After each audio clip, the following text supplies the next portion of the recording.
وبه نستعين على أمور الدنيا والدين والصلاة والسلام على أشرف الأنبياء والمرسلين سيدنا وحبيبنا وشفيعنا وقرة أعيننا محمد صلى الله عليه وعلى آله وصحبه وسلم.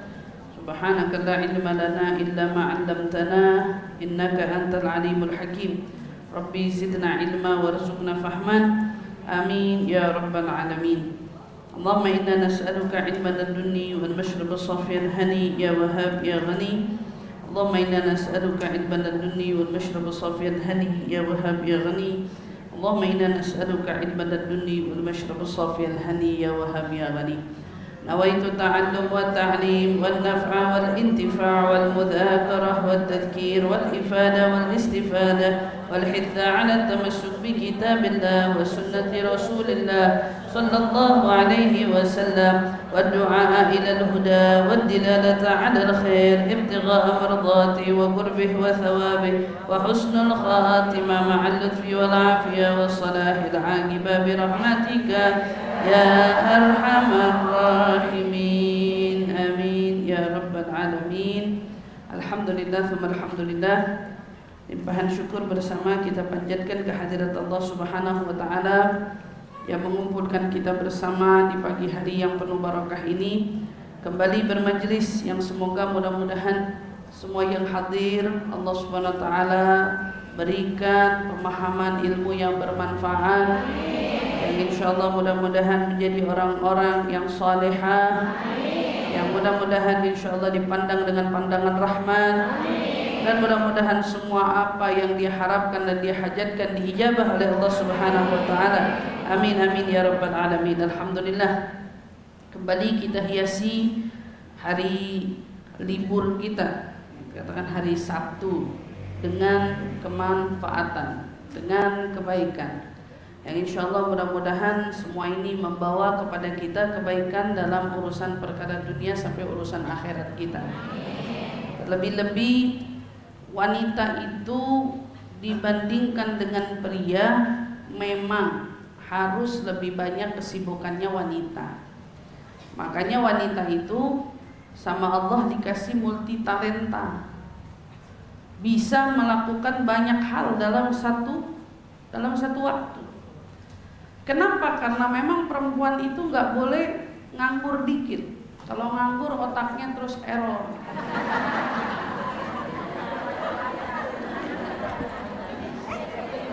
Nganggur aja dikit gitu, otaknya terus error.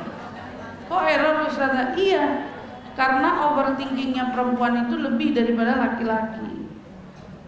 Jadi kalau perempuan itu dikasih jeda sedikit untuk gak mikir, kata pasangan gitu, untuk gak mikir, mikirnya jadi kemana-mana ngaco, mikirnya jadi tidak guna. Makanya kenapa perempuan itu harus sering-sering menghiasi dirinya itu dengan manfaat, dengan kebaikan. Karena kita tahu diri, kita kalau bengong itu mikirnya jadi kemana-mana. Nah, kalau kita tanpa kesibukan, pikiran kita jadi kemana-mana. Tapi saat kita hias hari kita, waktu kita dengan kemanfaatan, dengan kebaikan, insya Allah kita akan menjadi apa? Menjadi pribadi yang dipenuhi dan dihiasi dengan kemanfaatan dan kebaikan yang insya Allah itu menjadi kekuatan bagi kita semua bisa menjadi para wanita-wanita salihah. Insyaallah amin ya rabbal alamin.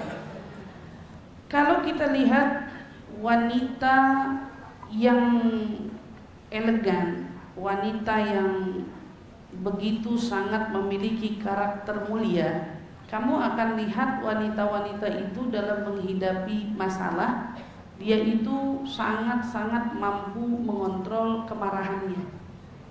Jadi gini, dipancing marah, perempuannya dipancing marah, tapi dianya tenang.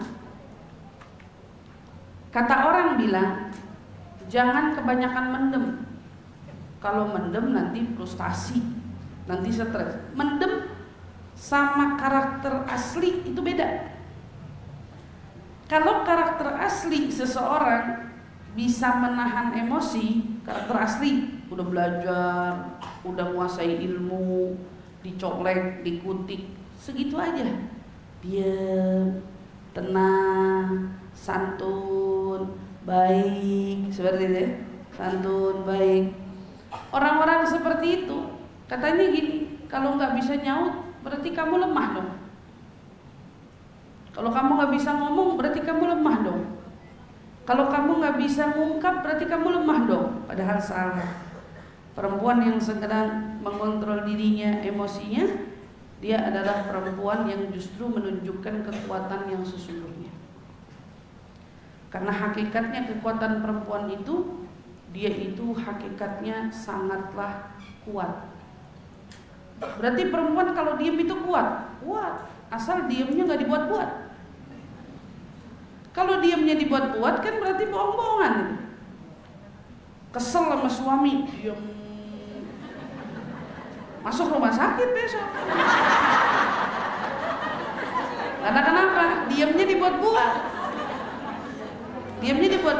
Tapi kalau emang dasaran dirinya itu mampu menguasai emosinya. Jadi kalau suami ngeselin, ya udah, dia emang begitu aja. Suaminya mau marah, suaminya mau ngoceh, dia mah dia dengan tenangnya, dengan damainya. Itu bukan lemah, itu justru dia sedang memainkan peran kekuatannya. Dia kuat banget. Mau dapat hantaman dari suami, hantaman dari siapapun, hantaman dari keluarga, hantaman dari orang-orang sekitar, dia bukan lemah, tapi dia justru yang paling menunjukkan sisi kekuatan dia yang sesungguhnya. Kalau kita lihat orang hari ini yang dipancing kemarahannya dia diam, jangan langsung menyimpulkan bahwa dia lemah. Bisa jadi itu adalah kekuatan yang paling kuat yang dia tunjukkan karena dia mampu menahan emosinya. Ibu-ibu juga begitu. Diam saat suami bertingkah, diam saat anak bertingkah, diam saat keluarga menggoda hati kita. Itu bukan berarti kita lemah, tetapi itu sejatinya saat kau diam, kamu sedang menunjukkan kekuatan yang sesungguhnya. Kamu tidak selalu harus suami itu bertingkah, kamu punya tingkah juga. Kamu tidak selalu harus kalau keluarga sedang bertingkah, kamu juga bertingkah. Tapi kalau kamu sungguh betul-betul memiliki kekuatan, kamu akan menyikapi semua tekanan hanya dengan diam. Diam aja. Diam. Diam, tenang, justru itu sumber kekuatan yang sesungguhnya. Jadi bukan berarti orang dizolimin kita harus selalu jawab.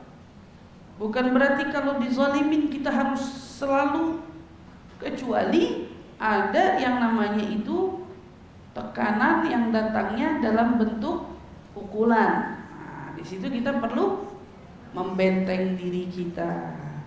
Ada tekanan yang sifatnya itu mengenai fisik kita, itu boleh kita tahan diri kita. Tapi Ustazah kalau diam terus nanti jadi semena-mena. Makanya diamnya jangan pura-pura. Diamnya gak perlu pura-pura. Kalau diamnya pura-pura, semena-mena. Udah disemena-menain, masuk rumah sakit lagi. Udah semena-mena masuk rumah sakit, jangan. Ya, tapi makanya ilmunya gimana? Ilmunya belajar. Belajar gimana caranya kita bisa jadi perempuan bukan yang umum itu. Karena perempuan yang umum kan dia yang paling ngomel, dia yang paling ngoceh, dia yang paling cecowet, dia yang paling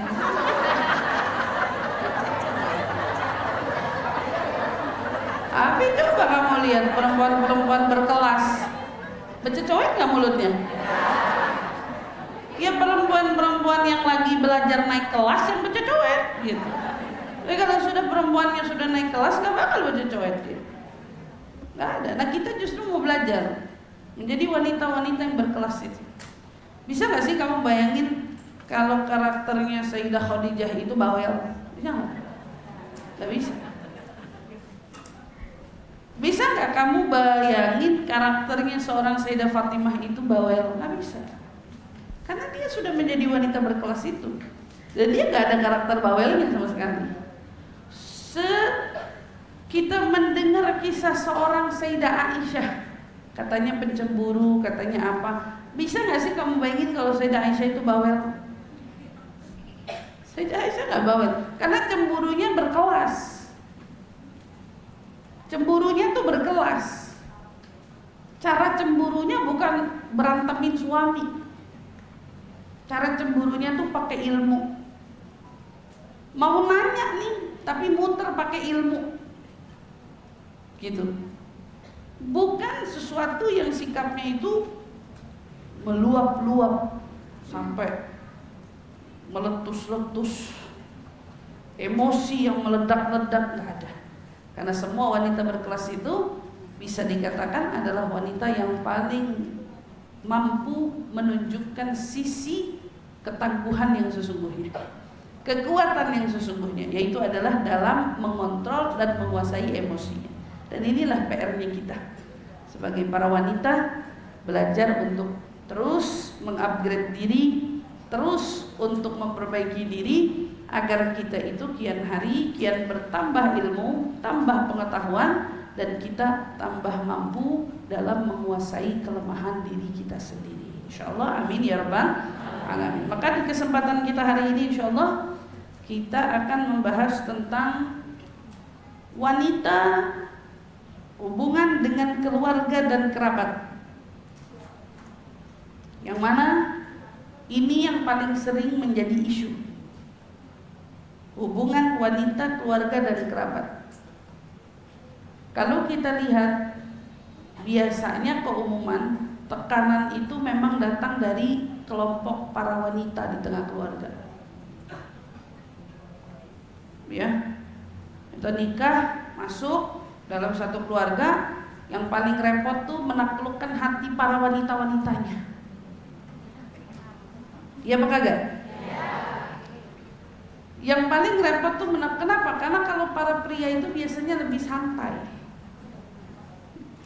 Dia nggak terlalu musingin orang mau bangun jam berapa, orang keluar kamar jam berapa, orang makan di mana. Orang laki nggak kesono-sono mikirnya. Tapi kalau perempuan dipikirin. Udah tinggal di rumah, keluarnya jarang-jarang, di kamar mulu.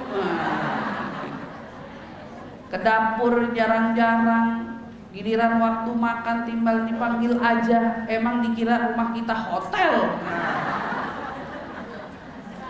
Yang ngomong begitu siapa? Perempuan kebanyakan. Perempuan, orang laki kan deh ngomong begitu. Yang ngomong begitu biasanya perempuan yang rempong.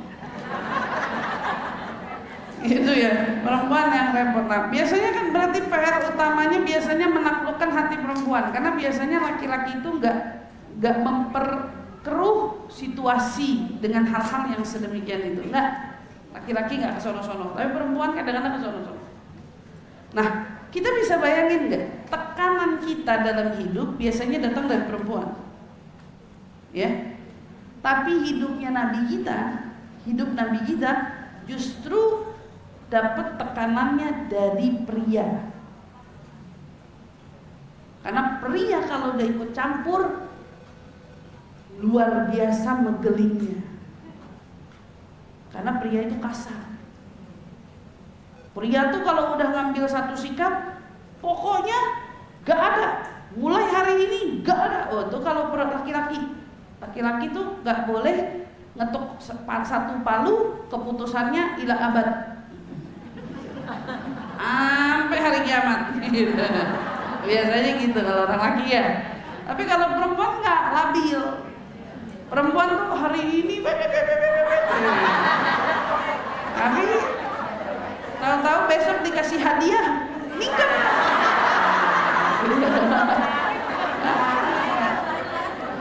Beda sama orang laki gitu ya. Nah, kita mesti belajar gitu. Tapi justru Nabi kita hidupnya luar biasa.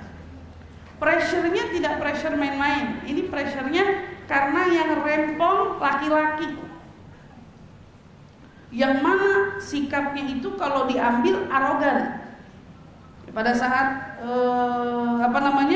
Abu Lahab, paman Nabi, memusuhi Nabi, wah itu kan dampaknya, pengaruhnya kemana-mana. Perempuan bisa buat apa? Walaupun Nabi punya ammah, punya bibi-bibi, tapi kan akhirnya bibi-bibinya gak bisa ngambil sikap karena ada satu paman arogan, gak suka, dibenci, dimusuhi. Akhirnya kalau udah satu laki yang musuhin, kemana-mana tuh bisa sekeluarga kagak ada yang berani buat apa-apa.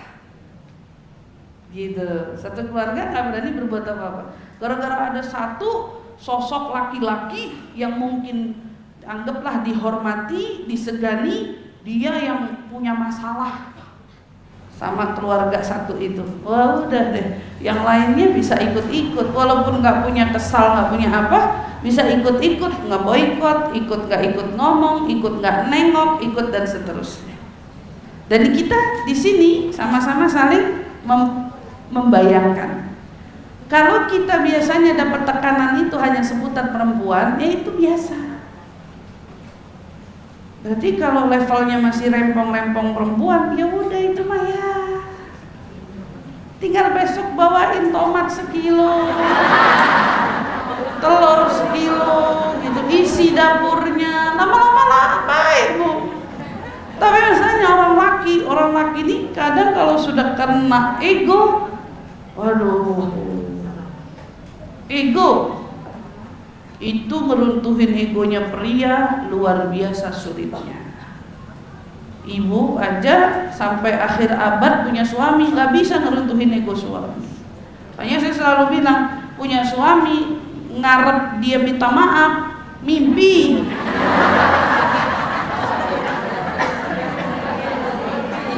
Mimpi. Jadi kenapa? Karena dia itu mainnya ego. Kalau orang mainnya ego, nggak usah diajak main.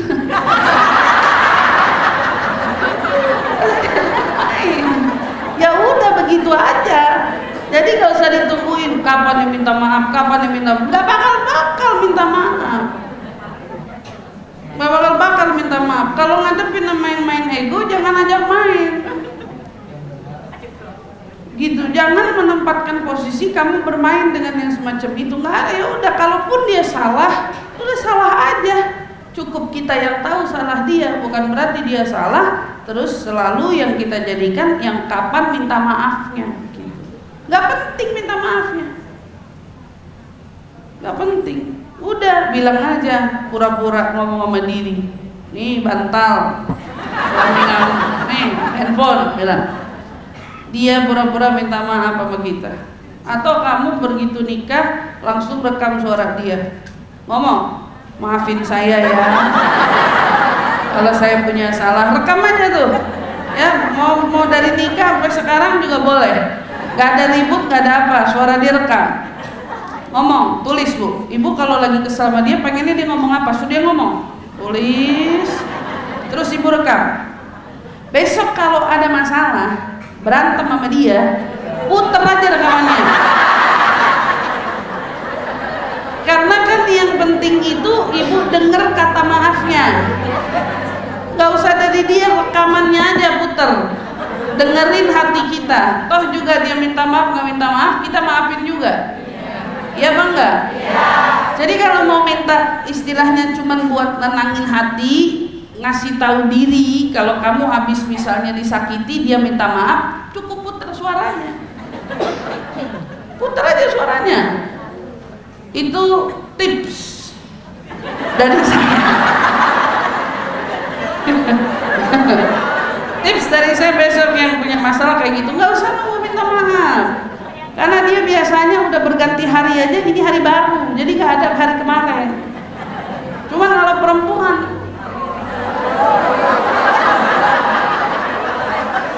hari kemarin aja masih, ya ributnya kemarin, hari ini masih dongkol. Dongkolnya sampai bulan depan gitu masih dibahas. Itu perempuan, jadi sering-sering aja putar. Gitu, saya minta maaf. Nah, besok gitu juga kalau Enggak Ustaz, saya maunya dia tetap minta maaf. Enggak apa-apa Bu, Ibu setel aja dia bangun tidur, setel suaranya, maafin saya, dia sudah dengar gitu suaranya. Enggak apa-apa. Maksudnya apa? Emang begitu, ego itu adalah sesuatu yang paling merusak kejernihan hati, dan itu bahayanya dari pria. Nah, kalau perempuan ini yang bahaya itu emosi. Emosi yang tidak terkendali. Emosi yang kadang-kadang itu bisa membawa kemana-mana masalahnya, kan gitu kan? Itu. Auzubillah min dzalik. Maka di sini kita mau belajar. Yang paling bikin perempuan emosi itu selalu umumnya menyangkut keluarga dan kerabat. Keluarga dan kerabat. Maka kita mau tahu dulu definisi kerabat itu, yang bisa kita anggap sebagai kerabat itu apa? Qarabah. Kerabat itu akar dari bahasa Arab qarabah, yang berarti seseorang yang memiliki hubungan dekat dengan kita. Kedekatannya itu biasanya karena sebab hubungan nasab dalam kekeluargaan dan keluarga. Itu disebut dengan kerabat. Nah, jadi kerabat itu bukan sahabat karib. Nah, kalau bahasa sahabat karib itu sahabat dekat, tapi diambil dari bahasa Arab karib, yaitu dekat. Tapi kalau maksud dari qarabah, nah, contoh Nabi waktu pertama kali turun perintah untuk berdakwah, yang pertama ayat itu turun, wandir ashiratakal aqrabin. Yang pertama disuruh dakwahin siapa? Nabi suruh dakwah sama keluarga dulu. Lu kasih tahu tuh kerabat kamu tuh. Dan Nabi SAW, la as'alukum alaihi ajar. Lihat bunyi ayatnya.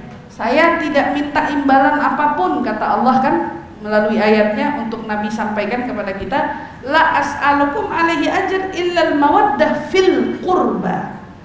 Saya nggak minta balasan apa-apa kecuali cukup cintai kerabatku, kata Rasul. Kerabat itu disebut apa? Qarabah. Segalanya yang menyangkut nasabnya dengan Nabi, maka kamu harus mencintai mereka.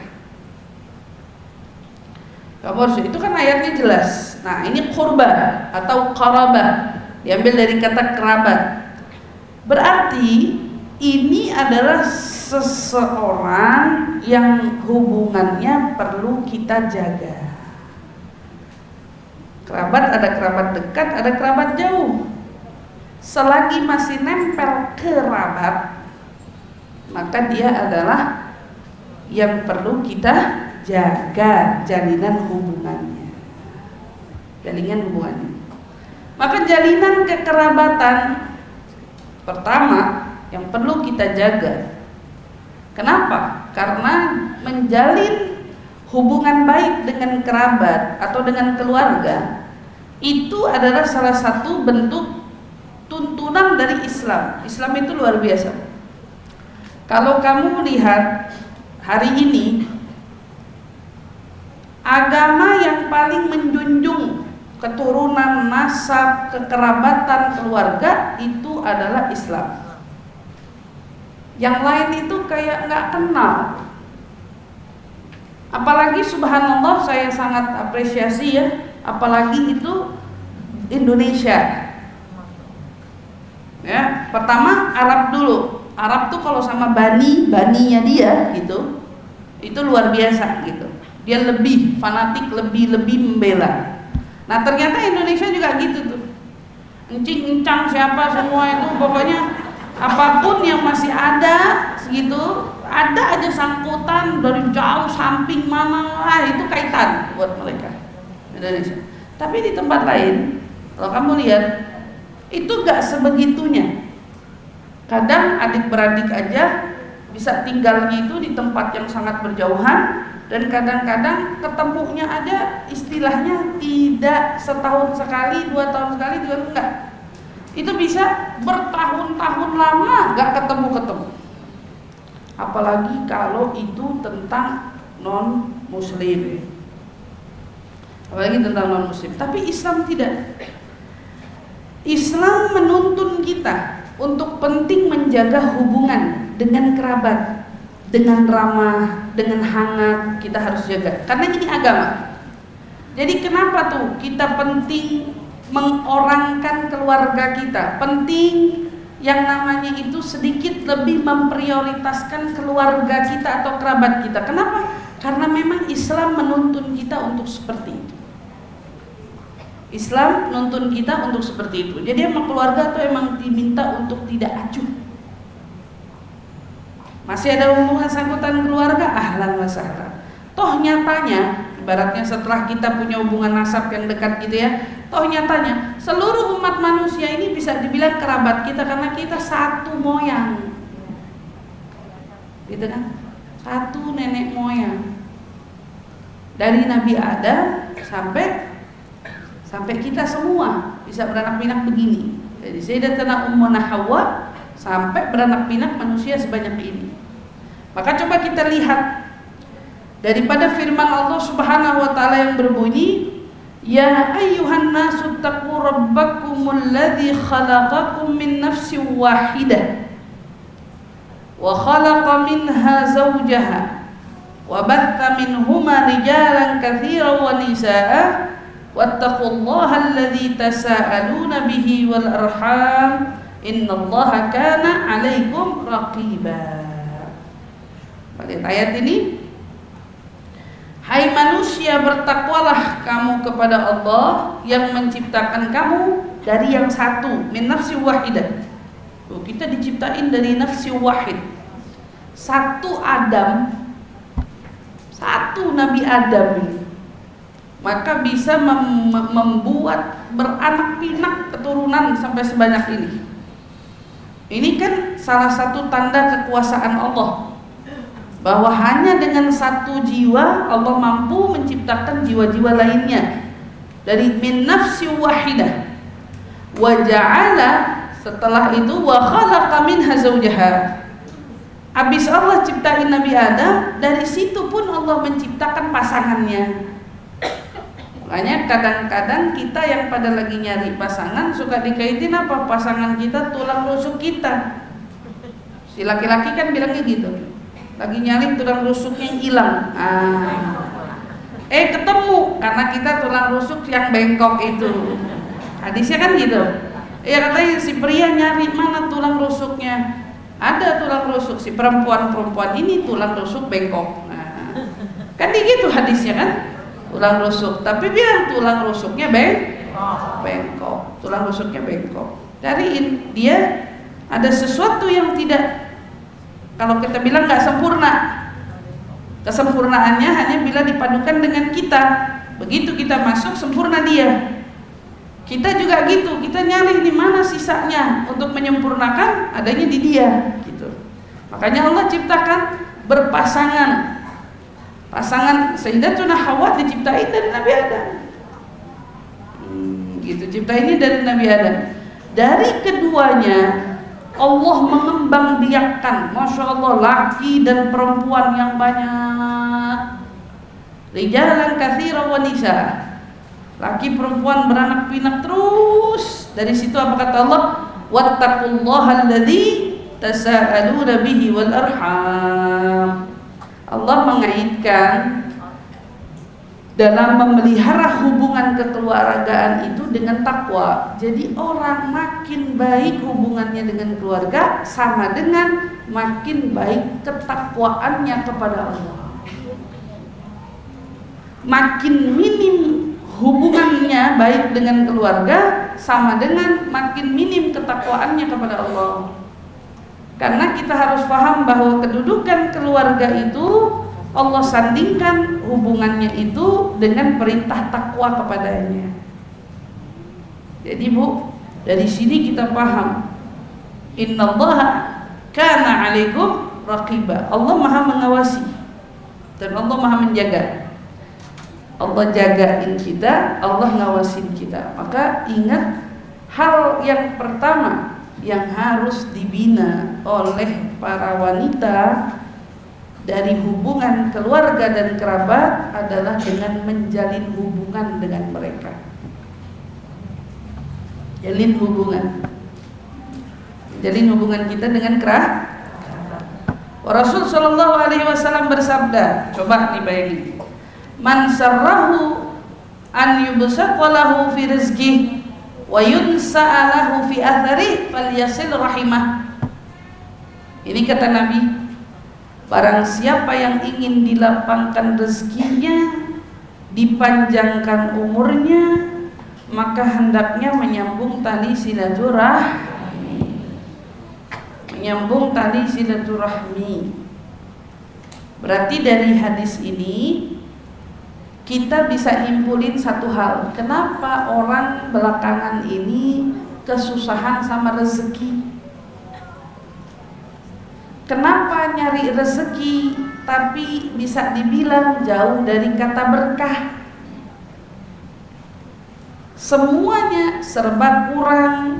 Ini bisa jadi ada yang tidak baik dengan hubungannya dalam kekeluargaan. Hubungannya dengan keluarganya ada yang tidak baik. Hubungannya dengan kerabatnya tidak baik. Karena ternyata kalau ada orang yang pengen rezekinya dilapangin, Rasulullah nyuruhnya apa? Sambung silaturahmi. Sambungin silaturahmi. Berarti kira-kira gini loh, kalau kita ngerasa kayak udah lama kok orderan nggak datang, udah lama kok kayaknya nggak ada pesanan-pesanan yang ngedatangin rezeki kita. Misalnya kalau kita pedagang, atau kita yang biasanya dapat bonus-bonus karena bekerja, atau kok ini lama banget kayaknya nggak ada penjualan, nggak ada bonus, nggak ada apa. Coba kamu liatin atau list keluargamu yang lama tidak kamu hubungi, coba kamu kembali hubungi. Coba kembali hubungi. Bisa jadi karena ada silaturahmi yang tidak terjalin, itu yang menyebabkan rezeki jadi tidaklah. Ditambah Rasulullah ngingetin siapa yang pengen umurnya dipanjangin. Ada nggak dari kita yang pengen umurnya nambah? Hah? Umurnya jatahnya 50, pengen nggak dinambahin? Pengen? Pengen umurnya nambah terus? Kan umurnya jadi panjang, pengen apa enggak gitu? Umur panjang. Ustazah kan orang semuanya udah dicatat. Nah ini kan enaknya, di antara umur yang sudah dijatahi ternyata masih ada peluang kemungkinan umur itu ditambah. Dulu di zaman Nabi Daud alaihissalam, kalau saya tidak salah, datang suatu kisah bahwa Nabi Allah Daud alaihissalam itu kan dikenal, Nabi Daud apa Nabi Idris, saya lupa, Nabi Idris yang punya hubungan dekat sama malaikat Israel. Idris ya. Nah, Nabi Idris dekat banget hubungannya sama malaikat siapa? Malaikat Israel. Kalau kita bilang kita punya teman karib di mana-mana, lah dia teman karibnya malaikat Israel. Ada nggak yang mau temannya ini? Ya. Malaikat apa? Nabi Idris dekatnya sama malaikat Israel. Itu seringkali karena dekat, malaikat Israel itu suka ngomong, orang itu tuh umurnya nggak lama lagi tuh. Orang itu umurnya nggak lama lagi. Sampailah datang satu momen, malaikat Israel ngasih tahu tuh anak kecil umurnya nggak lama lagi, bentar lagi dia bakal meninggal. Oh, subhanallah, udah begitu aja. Datang waktu di mana bertahun-tahun berlalu, sampai istilahnya kita bilang mungkin sudah sampai 10 tahun ibaratnya gitu. Lah tiba-tiba Nabi Idris ketemu amat anak yang sama. Loh, kata Nabi Idris, waktu itu bukannya temannya bilang, bukannya Israel bilang mau mati nih orang, katanya dia bilang mau meninggal, kok masih ada sampai sekarang. Maka penasaran ditanya, jawab malaikat Israel, memang tadinya anak itu sudah waktunya diambil nyawanya, tetapi tiba-tiba dia bertemu dengan kerabat ibunya yang telah lama tidak dijumpainya. Jadi ibunya pas lagi silaturahmi diajak anaknya, anak kecil ini diajak. Makanya kenapa orang tua dulu mau nyambangin satu rumah, cicit-cicitnya disewa diseret semua. Enggak ngalamin nggak begitu? Cucunya dibawa semuanya, bukan dia doang bawa diri. Nggak ada nenek kita kayak dulu ya, bawa diri silaturahmi sendiri nggak pernah kan? Semua dibawa, rayanya semua diangkut, ikut. Nah ini dibawa dia sama ibunya, jadi ibunya udah lama ketemu saudaranya, anaknya dibawa ketemu. Subhanallah, gara-gara nggak lama nggak ketemu, ini anak dibawa. Allah pun kemudian mengganti yang tadinya umurnya sekian, ditambah sama Allah sampai anak itu dewasa. Jadi kata Israel bilang belum waktunya dia meninggal karena Allah masih kasih jatah lebih dari umurnya. Itu gara-gara dibawa silaturahmi orang tuanya. Bayangin.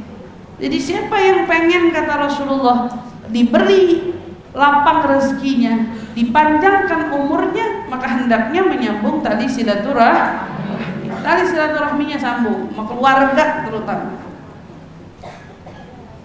sama keluarga. Itu yang paling penting. Hadis riwayat Imam siapa? Imam Bukhari dan Imam Muslim.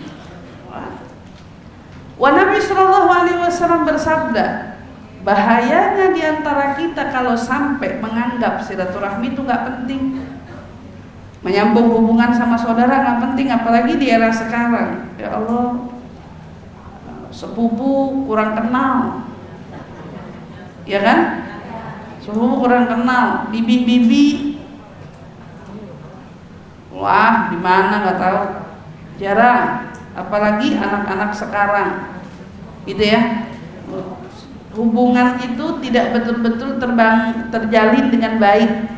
Apa sih dampaknya? Yaitu Bu, kalau lihat akhir zaman ini, kenapa berkah itu mudah hilang, rezeki itu seolah gak ada cukupnya, kurang dan selalu kurang, karena memang nilai-nilai kemurnian dari Islam itu semakin dihapus oleh perbuatan mereka sendiri, dihilangin.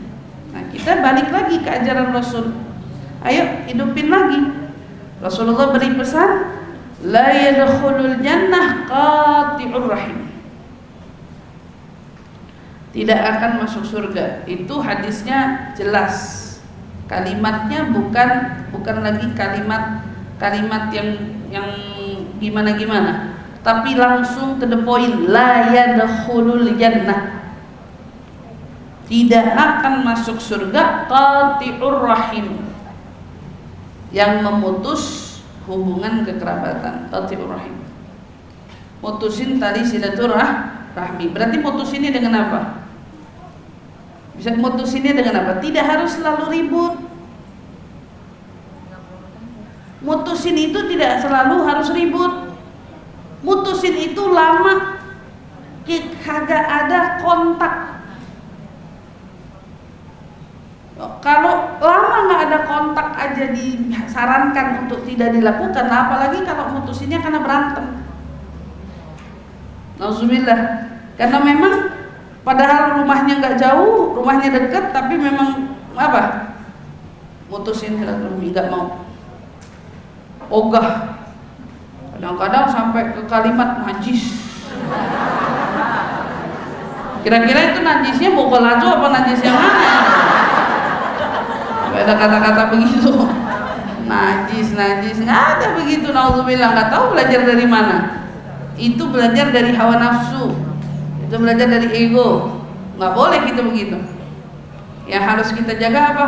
Tetap menjalin hubungan kita dengan mereka.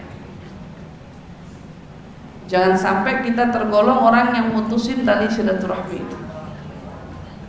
Mutusin silaturahmi udah pasti berkah kecabut, hidup jadi nggak baik-baik aja. Ditambah lagi apa Bu? Yang paling menyedihkan, sering kali terjadi mutusnya silaturahmi itu sampai membawa kita pada penyakit, apalagi kalau itu didasari dengan dendam. Apalagi kalau itu didasari dengan dendam. Nauzubillah min dzalik.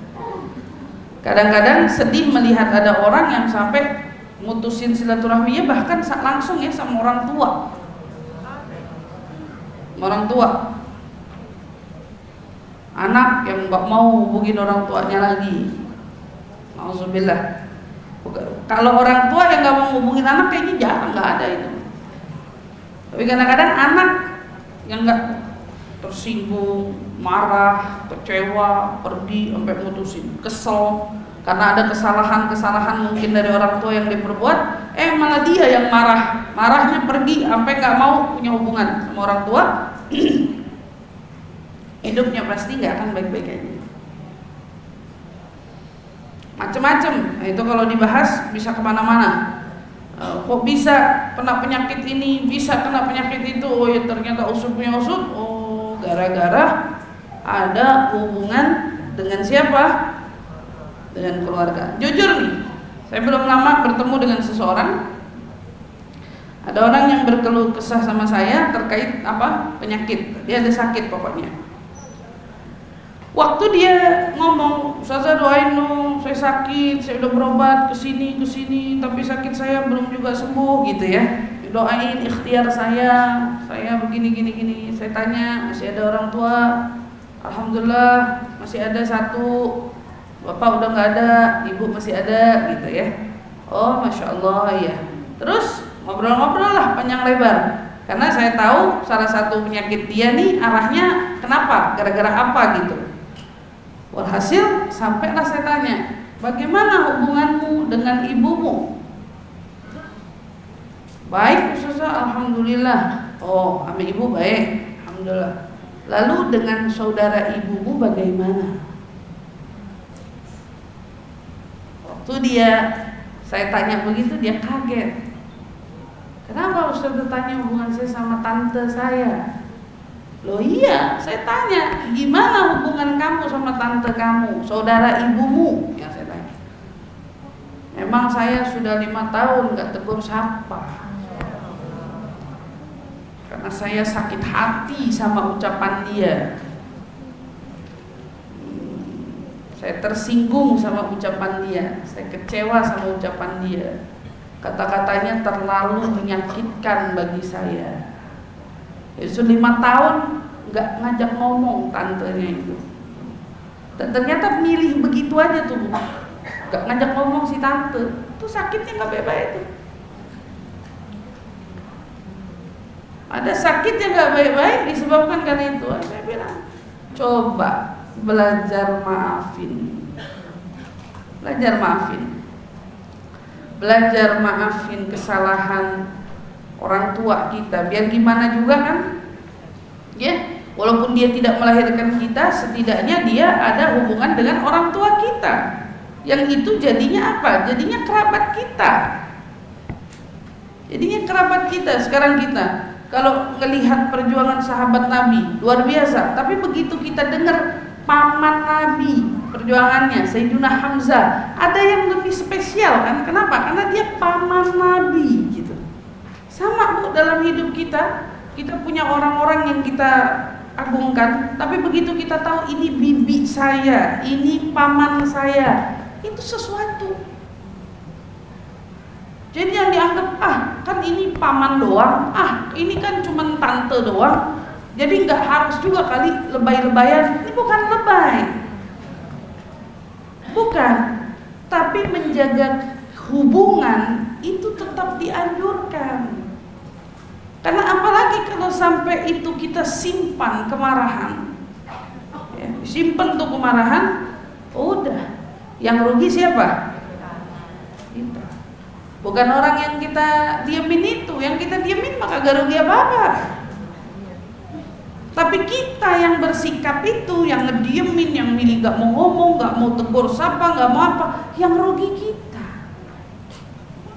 Maka ingat, dalam menjaga hubungan tetap dijaga sama siapapun, keluarga bapak kita, keluarga ibu kita, sama-sama yang dari keduanya itulah kita ada, maka semua yang bersangkutan dengan mereka. Makanya ibu kalau baca doa, coba di sini, siapa yang baca ratib misalnya, suka nggak di ratib itu kita waktu baca Al-Fatihah, ila ruh sayyidina habibina syafi'ina rasul Muhammad bin Abdullah bla bla, sampai ke kita bacain juga wa usulihim wa furu'ihim wa dzawil huquqi alaihim. Itu suka baca gitu kan?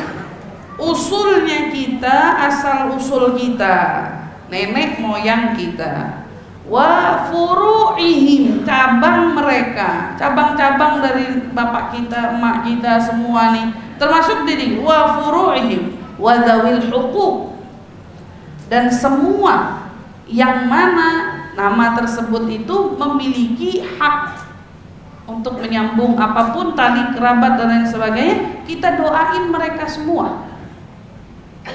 Pokoknya jangan sampai kita mutusin tuh silaturahmi. Apalagi Rasulullah beri penekanan la yadkhulul jannah, tidak akan masuk surga. Jaga. Maka ingat, menjaga tali hubungan kerabat kita itu umum. Poin yang harus kamu jaga, jangan sampai kamu lengah. Itu apa? Yang pertama, tetap menjaga hubungan kerabat meski saudara kita non muslim.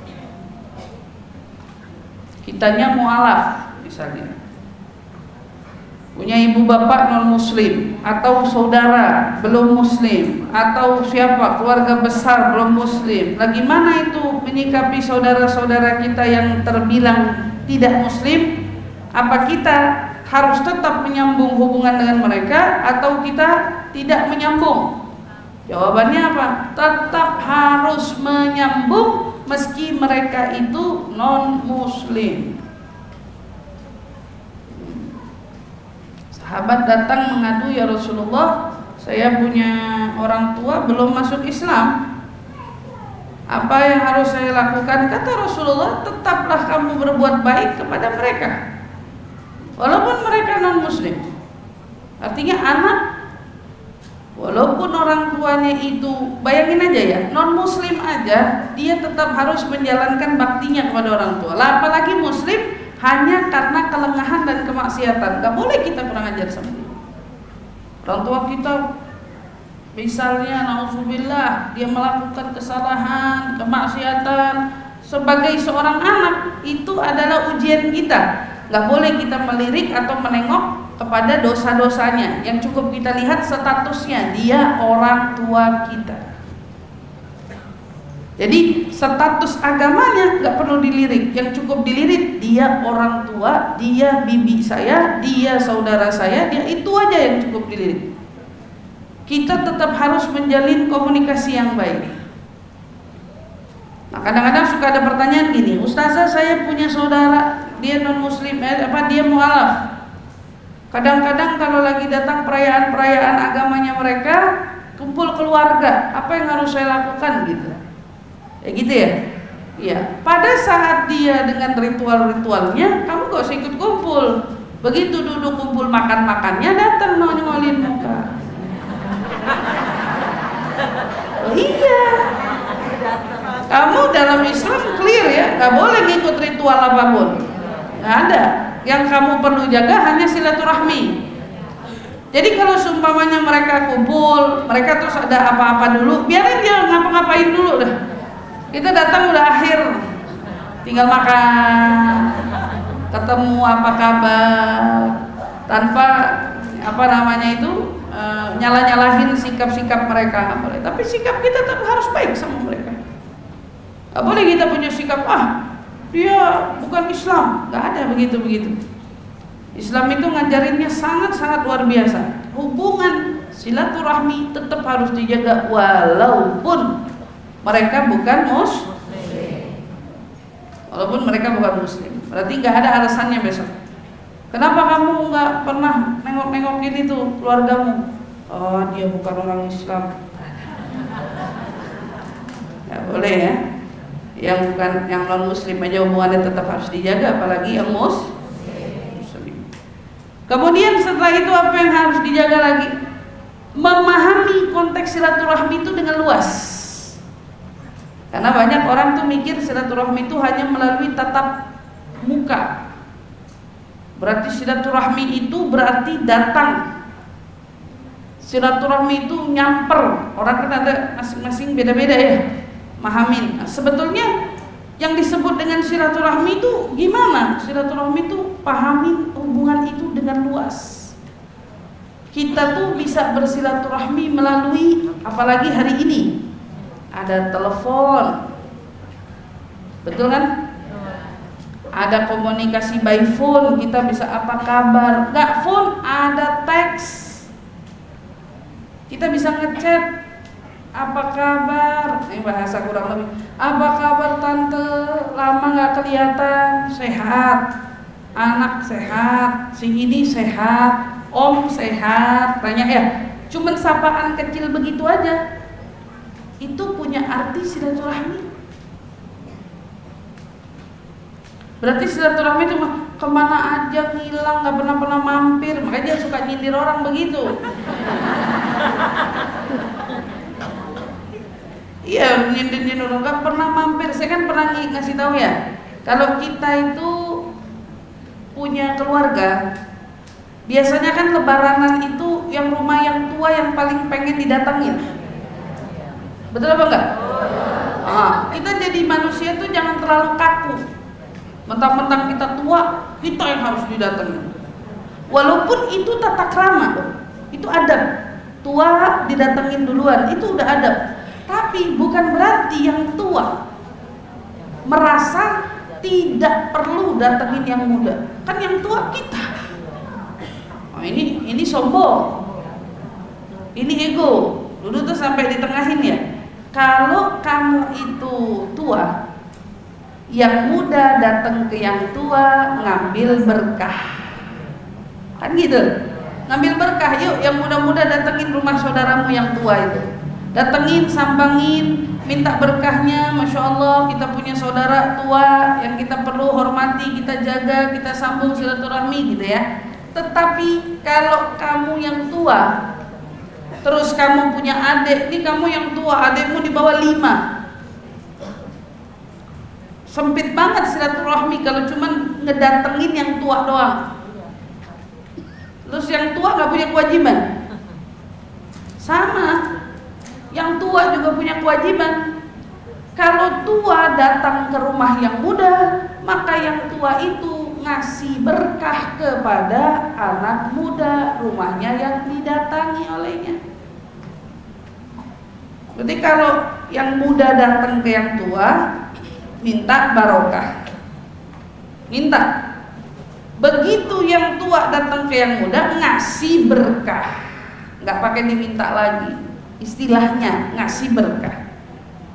Artinya apa? Silaturahmi nggak nunggu saya tua didatengin, kemana aja itu nggak pernah datang, nggak pernah nengok, nggak pernah ini, enggak Bu. Apalagi yang terpenting dibalik arti silaturahmi itu apa Bu? Naruh mereka itu dari keluarga dan kerabat orang yang ada di hati. Itu silaturahmi yang paling berharga. Kita cinta sama mereka. Mereka selalu kita ingat dalam doa. Ya Allah, itu saya punya tante sendirian, panjangin umurnya, sehatin badannya. Ya Allah, saya punya tuh sepupu, kesian kemarin lagi diuji rumah tangganya. Ya Allah, mudah-mudahan biar selesai urusannya. Punya lagi apa saudara dari mana, tinggalnya di mana. Ya Allah, gak pernah tuh kita sambangin rumahnya, gak pernah kita datangin rumahnya. Kita doain aja. Setiap kita dengar ada orang dari kampung, waduh, tante saya juga tinggal tuh di situ. Kenal nggak? Titip salam ya, gitu. Pada silaturahmi.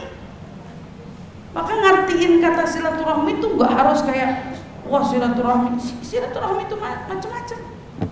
Terkadang ada yang silaturahmi itu caranya dengan apa? Dengan harta. Saudara-saudara kamu tuh kelihatannya yang susah-susah kamu support, kamu bantu, kamu beri. Kamu ini nggak pernah datang ke rumahnya, tapi hartamu nyampe ke rumah dia. Itu silaturahmi bukan? Itu silaturahmi. Kebutuhannya kamu bantu, kamu support. Kamu nggak harus repot-repot ke rumah dia. Tapi kamu punya hubungan sampai kamu bantuin sulitnya, wayanafisal karab, kamu tolongin kesulitan dia. Sesekali bisa dengan takunu berziarah, begitu dia sakit kita sambangi, kita datengin, kita tengokin, atau begitu dia mau ngawinin kita datengin. Rasulullah dulu begitu kan? Tiap kali ada sahabatnya, tetangga-tetangga dekatnya mau nikahan, dari malam Rasulullah udah datang. Rumahnya ditanya, udah settle semua, tendanya udah rapi. Padahal bukan Rasulullah kan yang ngawinin, bukan orang dekat juga, tapi ini sahabat. Tetangga-tetangga dia di Madinah itu kalau ada yang mau ngawinin malam-malam didatengin. Istilahnya gimana, makanan jamuannya udah selesai, apa yang perlu dibantu, apa yang perlu, Rasul udah semua udah rapi. Coba gimana kalau kita setidaknya gitu, tidak selalu menjadi penopang, tidak, tapi memang rasa pedulinya itu tetap kita hadirkan dalam hati. Itu pun bagian dari makna silaturahmi. Itu bagian dari makna silaturahmi. Bisa datang, kadang-kadang kita tebar cinta, kadang-kadang kita hanya beri tegur sapa yang baik, kata-kata yang manis, senyuman yang baik, perjumpaan yang berkesan. Bukan sekalinya ketemu sama keluarga nyindir mulu, nggak selalu. Itu bukan silaturahmi. Ketemu tapi sindir-sindiran. Silaturahmi dari mana? Bisa nggak diartikan dengan silaturahmi itu? Ketemu tapi waktu ketemu nyindir mulu, nggak jadi silaturahmi itu. Maka jangan sempit memaknai kata silaturahmi. Dipikir silaturahmi itu cuma ketemu, datang. Kadang-kadang berapa banyak orang-orang kita bikin silaturahmi pakai arisannya. Bagus gak tuh? Bagus saja kalau mau bikin arisan keluarga. Bagus-bagus saja, asal jangan ada sindir-sindiran. Nggak jadi silaturahmi itu. Pulang-pulang ada hati orang yang sakit. Pulang-pulang ada hati orang yang tersinggung. Akhirnya orang mutusin apa? Daripada ikut arisan hati jadi pegel, mending kagak usah ikut udah. Betul apa enggak? Iya, daripada datang main sindir-sindiran, mendingan udah deh nggak usah datang. Itu berarti silaturahmi atau bukan yang seperti itu? Silaturahmi itu dibina dengan cinta, dengan kasih sayang, dengan rahmat. Tidak ada yang istilahnya namanya, ntar ada dia lagi, ntar nggak ada begitu. Kalau udah kumpul ya kumpul, jagain hati orang, kumpul suasana, tinggalkan kesan yang paling berharga. Itu silaturahmi. Wajah yang manis terlihat, ya, kemudian kata-kata. Bahkan Rasulullah itu nyuruh kita apa? Bullu arhamakum walau bisalam. Jalin silaturahmi kepada kerabatmu walau hanya dengan ucapan assalamualaikum. Assalamualaikum. Tebar cinta kepada mereka walau dengan ucapan assalamualaikum. Karena apa? Itu yang minim. Kumpul-kumpul tapi kesel, kumpul-kumpul tapi kecewa, kumpul-kumpul pulang air mata tumpah, kumpul-kumpul pulang ribut sama suaminya.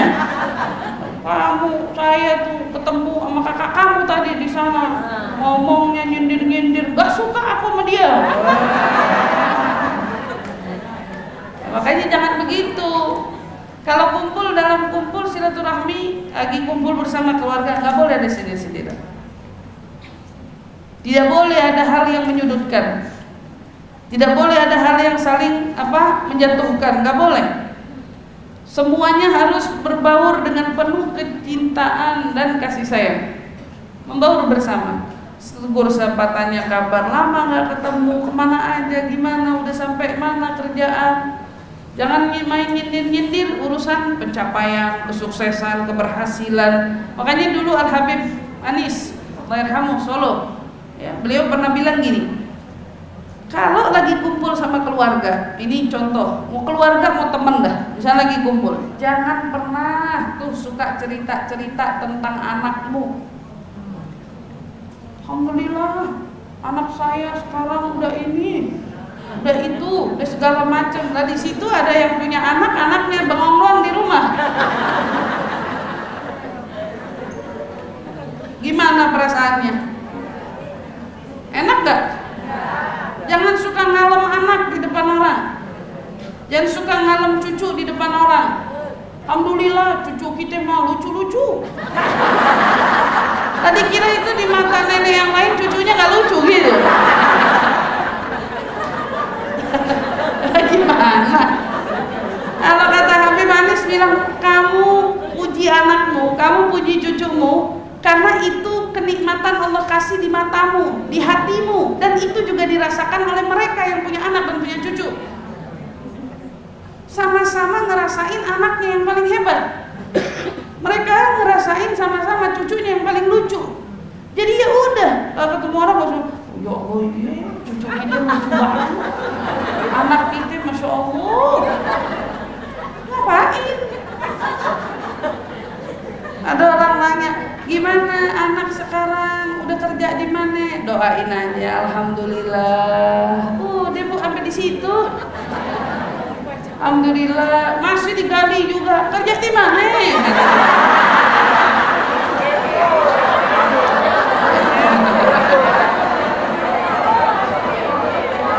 Ada deh enak kerjaannya, alhamdulillah. Ya kita mas orang tua cuma bisa doain aja deh. Udah, gak perlu dijawab. Anak kita alhamdulillah sekarang bisnisnya. Alhamdulillah kemarin baru pindah rumahnya. Alhamdulillah, ngapain? Di situ ada orang tua yang lagi tiap malam doa sama Allah, pegel sama anaknya.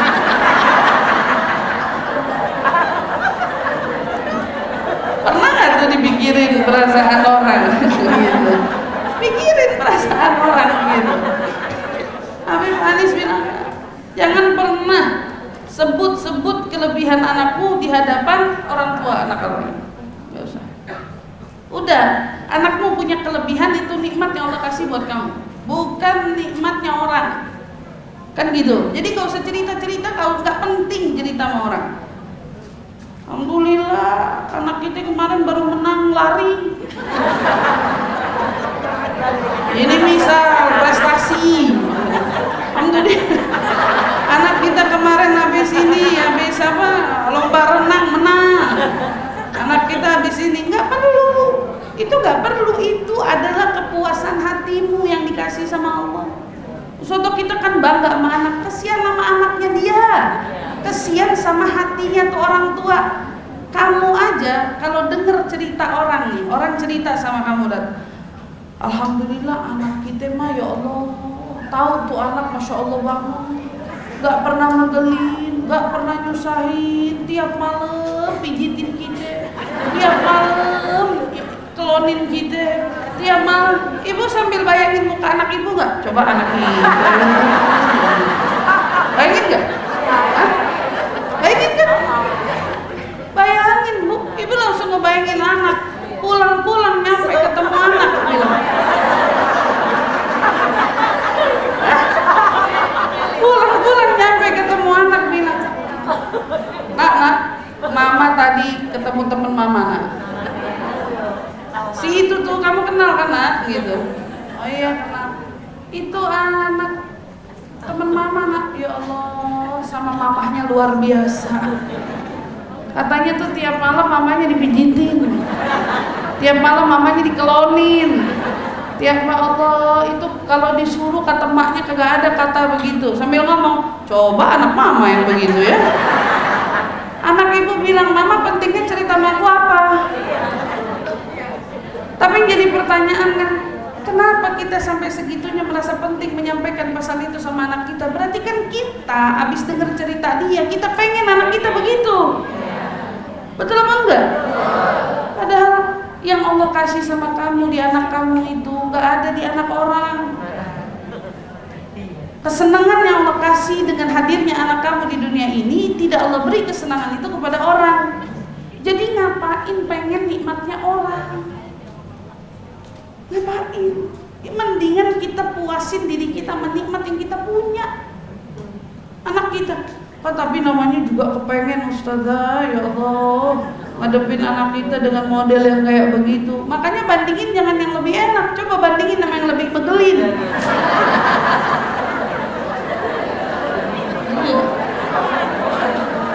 Bandingin sama yang lebih megelin di luar. Anak-anak yang gak pulang-pulang, bandingin sama yang lebih megelin. Tiap hari orang tuanya datang ke penjara nebus. Ada nggak yang begitu? Ada. Bandingin sama yang lebih megelin. Nauzubillah, anaknya yang harus direhab, Bandingin sama yang lebih megelin. Bukan bandingin sama anak orang yang kesannya prestasi, kesannya berhasil, kesannya nikmatmu nikmatmu. Adapun nikmat orang biar itu menjadi nikmatnya. Makanya kita sebagai manusia bijak-bijaklah dalam bercerita. Kalau kumpul itu stop menunjukkan keunggulan. Kumpul-kumpul aja, gak usah pamer. Seneng nih kumpul keluarga, kumpul aja, cerita yang enak-enak aja. Ceritain dirimu, ceritain hal lucu, ceritain yang menyenangkan hati orang. Kalau bisa, kalau kamu ketemu sama orang yang kamu puji anak orang. Begitu kamu ngelihat dia punya anak, ya Allah, anak kamu sudah besar ya, cantik banget. Sekolah di mana? Bukan ceritain anak kamu. Yang kamu alam anak orang. Yang kamu puji-puji anak orang biar orang tuanya senang, kesannya ya Allah. Ketemu teman mamat si itu siapa mah? Namanya mah. Kenapa? Enggak baik aja kayaknya orangnya. Ternyata puji-puji anak kita. Kenapa dia bilang dikasih kesan baik? Iya karena emaknya aja jarang muji. Nah dia tanya, teman mama siapa tuh yang tadi datang? Kenapa? Enggak, kayaknya orangnya baik. Pasti kalau udah kayaknya orangnya baik dipuji-puji terus tuh anak. Masya Allah, pinter banget kamu ya. Udah sekolah sekian, kelas sekian, ambil jurusan apa? Masya Allah. Ngomongin anak orang yang sedang kamu berkunjung itu baru etis daripada kamu lagi berkunjung ke rumah orang yang kamu ceritain anak kamu. Gitu. Sambung silaturahmi, dijaga, tapi bukan dengan sesuatu yang melukai. Apalagi di momennya lebaran, suasana kebersamaan, momennya hajatan, suasana kebersamaan, jangan rusak momen kebahagiaan orang. Gitu. Jangan rusak. Ujung-ujungnya kan pulang yang kita lihat dari nikmat orang itu yang kita bawa pulang sambil kita banding-bandingkan nikmat yang kita ada di dalam rumah. Dan selalunya setan berhasil mengelabui kita sehingga membuat kita menganggap ternyata nikmat dia jauh lebih nikmat dibanding nikmat kita. Ya Allah, mudah-mudahan Allah jaga ya. Allah jaga mata kita semua dari pandangan-pandangan yang semacam itu insyaallah. Amin ya rabbal alamin. Maka dijaga tuh nikmat Allah Subhanahu wa taala. Memahami konteks silaturahmi dengan makna yang lebih luas. Lalu kemudian selanjutnya justru ini tajuk yang terpentingnya, tajuk utamanya. Apa itu?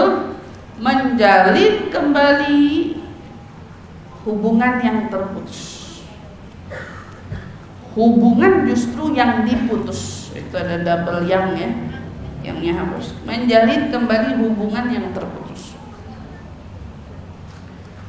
Justru ini yang disebut silaturahmi yang sesungguhnya.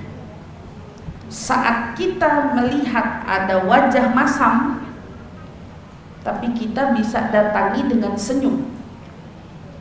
Saat ada orang menutup pintunya dengan keras, kita mendatangi, mengetuk pintunya dengan rahmat. Saat ada yang memilih untuk tidak pernah mau mengundang kita, tetapi kita dengan penuh perhatian terus mengundang dia. Saat mereka memutuskan semua pemberiannya kepada kita, tetapi kita tidak pernah lupa untuk terus mengantarkan pemberian kita untuk mereka. Itu silaturahmi yang terbaik. Justru saat kita berhadapan dengan mereka yang mengacuhkan, tetapi kita tetap terus ingin menjalin hubungan, itu silaturahmi yang sejati. Nabi Shallallahu Alaihi Wasallam bersabda, "Laisal wasil bil mukafi, walakinnal wasil alladhi idza quti'at rahimuhu wasalaha." Bukanlah orang yang menyambung silaturahmi itu sekadar yang membalas kebaikan. Akan tetapi orang yang benar-benar menyambung silaturahmi adalah yang ketika diputus dia tetap menyambungnya. Kadang-kadang kita itu makin baik keluarga sama kita, makin gak enak kita sama dia. Kan biasanya gitu ya. Makin perhatian keluarga itu sama kita, kita makin jaga hubungan kita sama dia. Padahal Rasulullah SAW di sini justru ngingetin sama kita, yang disebut menyambung itu bukan sekadar membalas kebaikan, bukan. Tapi yang disebut dengan menyambung yang sebenarnya itu adalah justru menyambung sesuatu yang diputus. Ada orang lama hilang, gak ada berita, kita yang mencari berita mereka. Ada orang lama hilang, memang mereka memilih menjauhi kita, kita justru mencari dan memberi perhatian kita untuk mereka. Ada yang jelas-jelas biasanya kalau momen lebaran hantaran-hantaran hampers ya, ke semua orang tuh kita lihat tuh dia pada bagi, dikirim, giliran ke kita dilewatin. Atau kayaknya alamat kita udah dia lupain. Ibu kirimin apa? Jangan kirimin alamat, ibu kirimin hampers ke dia. Ibu yang kasih hadiah dia, ibaratnya gitu kan? Iya. Saat kita tahu udah lama tuh dia gak nyambangin kita. Apalagi kadang-kadang kalau pangkatnya dia lebih tua, kalau kerabat dia saudara yang lebih pangkatnya lebih tua, paman kita atau siapapun itu. Apa yang kita lakuin? Datengin dia. Karena kita udah tahu yang model begitu gak bakal nyambangin rumah kita. Tapi kita yang datengin, justru itu silaturahmi yang sesungguhnya. Saat kita berbenturan dengan emosi, berbenturan dengan ego, ya, dari kemarahan kita dan logika kita yang kita anggap dia yang salah, dia yang mestinya datengin kita, dia yang mestinya minta maaf sama kita, tapi kita berpikirnya dengan hati nurani, kita berpikirnya dengan akal yang jernih. Apa yang kita pikirkan? Yang harus datang, ayo kita biarin. Kita dinilai dia salah, Allah itu gak buta. Allah gak buta. Biarin kita dianggap itu seolah hina, lantaran kita seolah-olah terus datengin rumah dia, biarin. Tapi yang penting kita tetap nyambangin dia, kita tetap datengin diri kita, kita tetap sambung. Itu silaturahmi yang sesungguhnya. Kita lagi belajar, ya Allah, mudah-mudahan kita bisa dikasih kemudahan, ya, jangan kemudahan kepada yang baik sampai kepada yang buruk sekalipun, kita selalu diberikan kelapangan hati dan keluasan serta kemudahan untuk kita terus menyambung silaturahmi kita dengan mereka. Insyaallah, amin ya rabbal alamin. Jadi begitu, makin kita dizalimin, makin kita disakitin, maka justru di situ makin besar peluang nilai pahala yang bakal kita dapetin. Artinya nih, kalau di sini ada orang baik yang udah baik keluarga kita, suka ngasih kita, suka memberi kita, suka ngehadiahin kita, kita baik sama dia, kita dapat pahala juga kan? Oh iya dong, Rasulullah kan bilang, balas orang dengan kebaikan yang serupa atau lebih daripada yang dia berikan. Tetapi adapun dengan mereka yang jahatin kita, mereka yang tidak bersikap baik sama kita, tapi kita bersikap baik sama mereka, Masya Allah. Ya, itu nilai utama dari silaturahmi kita. Itu nilai utamanya. Itu hal yang paling berharga dari silaturahmi kita. Maka diputusin, dijauhin, disakitin, bahkan bersikap tidak dihargai, nggak apa-apa. Kita tetap menyambung karena kita beranjak dari apa? Kita itu manusia yang berberi kemanusiaan, berakhlakul karimah. Kita menjaga hubungan yang diajarkan Nabi Muhammad sallallahu alaihi wasallam. Karena silaturahmi itu katanya apa? Silaturahmi itu adalah pahala yang nantinya itu kalau ditimbang di mizan, dia pahalanya yang paling besar. Karena itu menyangkut akhlak. Silaturahmi ini kan masuknya di bab mana? Bab akhlak, ramah tamah, etika. Jadi saat kita nanti lihat di mana tuh pahala silaturahmi, dia adanya di pahalanya di akhlak. Yang mana afqal ma yudha'u fil mizan husnul khuluq. Pahala yang paling memberatkan timbangan amal kebaikan kita itu nanti adalah akhlak kita. Akhlak yang baik. Maka mereka yang tidak baik, yang cuekin kita, yang mutusin kita, gak peduli sama kita, sakit gak ditengokin, gak ditanyain, gak diperhatiin, gak apa-apa. Giliran mereka sakit kita tanyain, kita tengokin. Kemarin kita yang udah hampir lewat nyawa, boro-boro didatengin, gak apa-apa. Dia cuma lahiran doang, kita datengin.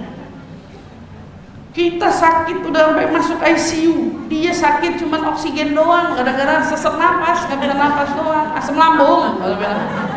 Gak apa-apa, kita datengin. Kita silaturahmi, tanya, gimana kabarnya, sehat, udah ini. Nanti lama-lama dia malu. Orang-orang yang gak ngerti ini nyambungnya dengan apa? Dengan kalau katakan, oh selalu di dalam keluarga pasti ada yang begitu. Selalu dalam keluarga pasti ada yang begitu. Toto kok lebihnya sama yang no. Lebih gimananya sama dia. Kenapa? Oh ya dia yang punya. Soalnya dia yang lebih. Soalnya dia yang ini. Wah, semua kalau aku kesel. Semua keluarga kita penjilat. Ngapain kamu ngurusin yang begitu? Itu kan urusan orang. Soalnya saya nggak demen, saya ngelihat begitu tuh, saya nggak suka. Ya kamu nggak suka sama sikap kan bukan berarti harus mutusin silaturahmi. Kalau ada orang yang condong sama keluarga yang lain, maksudnya lebih perhatian sama keluarga kita yang lain, ya biarin aja. Bukan tugas kita bikin mereka suka, cinta, perhatian sama kita. Kan gak diwajibin kita begitu. Yang diwajibin kita bermuamalah baik sama semua. Semuanya mau bermuamalah gimana sama kita, bodoh amat. Kita udah sediain hampers rata, mereka kita beda-bedain. Semuanya kita pukul sama, pukul rata. Tapi ternyata kita dilewatin, gak dihargain. Anak kita diabain, biarin. Anak orang kita kasihin tuh hadiah satu berapa 10.000 udah kita anak kita 2.000 gitu kan, nggak apa-apa, biarin dia mau begitu sama kita, tapi kita tetap baik sama mereka. Di situ letak umur panjang, di situ letaknya berkahan rezeki. Bisa jadi gara-gara kita dicuekin, kita nggak dihargain, tapi kita tetap bersikap baik sama dia. Kita nggak sadar kebaikan itu bikin rezeki kita berlimpah ruah. Kebaikan itu bikin umur kita jadi panjang. Maka tuh jaga. Yang kita takutin kan jangan sampai cemberut kita, kesel kita, kemarahan kita malah berdampak merugikan kita. Dampaknya rugiin kita. Bikin kita rezeki seret, bikin kita banyak penyakit, umur pendek, rugi kan kita. Mendingan kita baik sama semua, keluarga kita, mau siapapun dia. Asal kita dengar ibu kita bilang tuh yang itu tuh masih keluarga sama kita, oh ya Muhammad Rasulullah Sallallahu alaihi wasallam orang yang paling hebat dalam menyambung silaturahmi kepada keluarganya. Bahkan Sayyidatuna Khadijah istrinya begitu wafat, Rasulullah itu senang banget nyambung hubungan kekerabatan. Hubungan itu ya disambung terus sama Rasul jalinannya walaupun Khadijah udah meninggal dunia. Jadi dulu Rasulullah kalau motong kambing, motong apa, Sayyidah Khadijahnya udah meninggal nih. Itu dimintain sahabat anterin ke rumah teman-temannya Khadijah, anterin ke rumah ininya Khadijah, anterin ke rumah Sayyidah Khadijahnya udah meninggal. Tapi yang Nabi tetap dijaga. Gak mau diputusin karena Nabi nggak suka mutus. Beliau menyambung dia.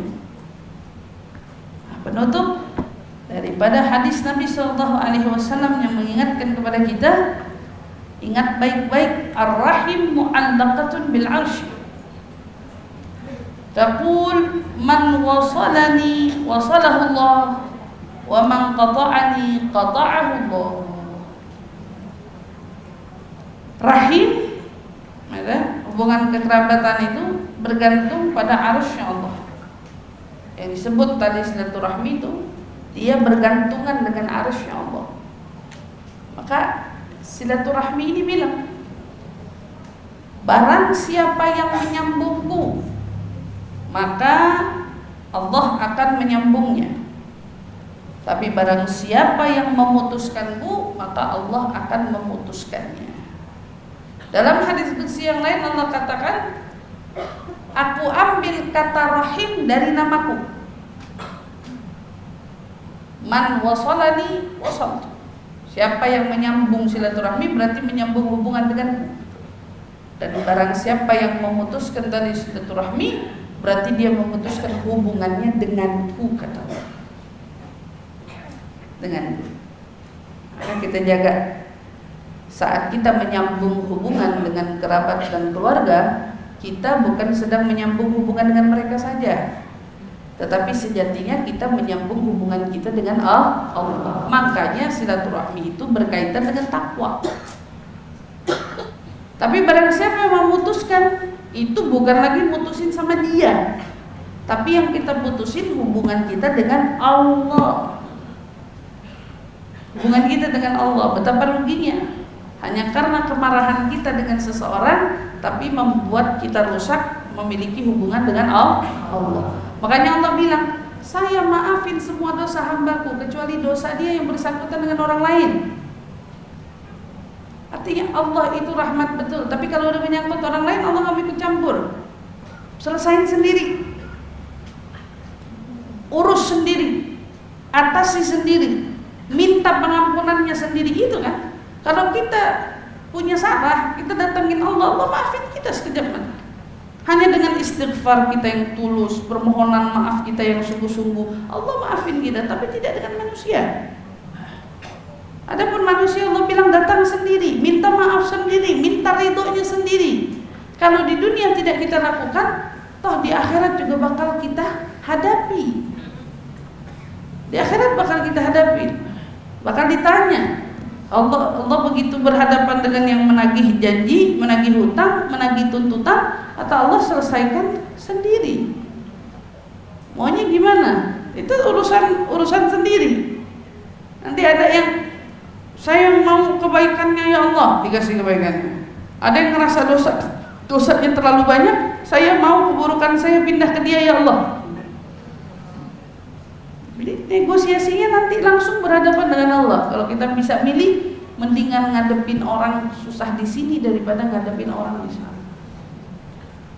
Mendingan kita runtuhkan emosi dan ego kita di sini daripada kita berhadapan dengan persidangan Allah di akhirat nanti.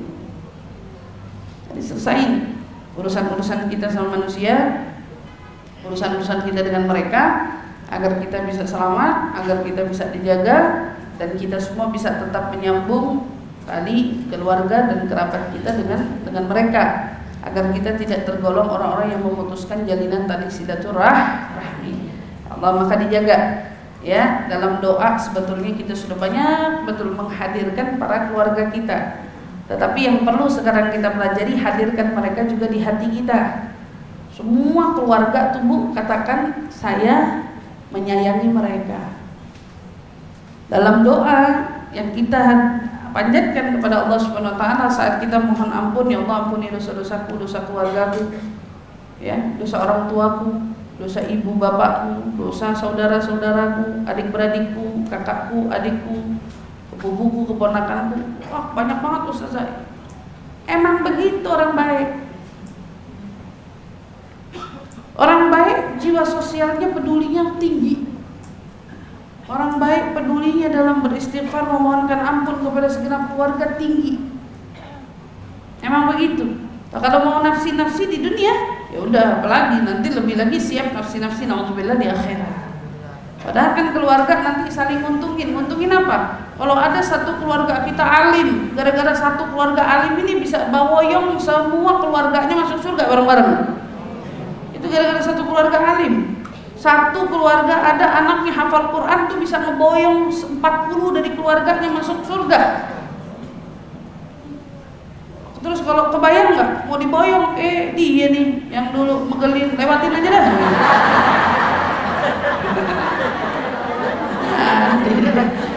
Iya, oh, kita nggak mau dapat nikmat itu. Setidaknya kan gitu. Mungkin tidak dari keluarga kita, tidak dari anak kita, tapi setidaknya kita punya keluarga yang alhamdulillah dikasih sama Allah. Tahu-tahu dia kiai, tahu-tahu dia ulama, tahu-tahu dia ustaz, tahu-tahu dia ustazah, atau tahu-tahu dia hafiz, hafizah atau apapun, kita dapat untungnya. Keuntungan kita dengan punya kerabat yang semacam itu dan keberkahannya kita beda. Masya Allah, tabarakallah, itu nggak bakal dinafikan. Ibu bayangin ya, kalau kita orang tua baik, orang tua soleh soleha, terus kita ngelahirin anak nih, anak kita ternyata nggak baik, nauzubillah, anak kita megelin, anak kita nyimpang, anak kita jalannya nggak benar, anak kita apa, kukuin aja, di cucunya nggak bakal kelewat. Karena kita orang tua yang baik, cucu kita bakal jadi anak yang baik. Allah tuh adil. Ya mungkin kebetulan anak kita jalannya nggak benar, ntar ditolongin sama anaknya sendiri. Tapi semua asalnya dari mana? Dari nenek moyang.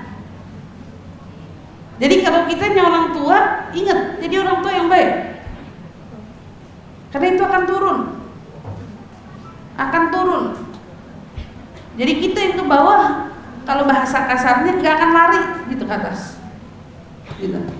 Ustazah, anak saya begini, saya kena ini nggak ya, kena batunya nggak ya, anak saya begini. Biasanya nggak balik tuh begitu tuh, yang ada tuh kita ke bawah. Jadi kitanya perbaiki hubungan antara kita sama Allah. Apalagi kalau hubungannya bagus sama ulama.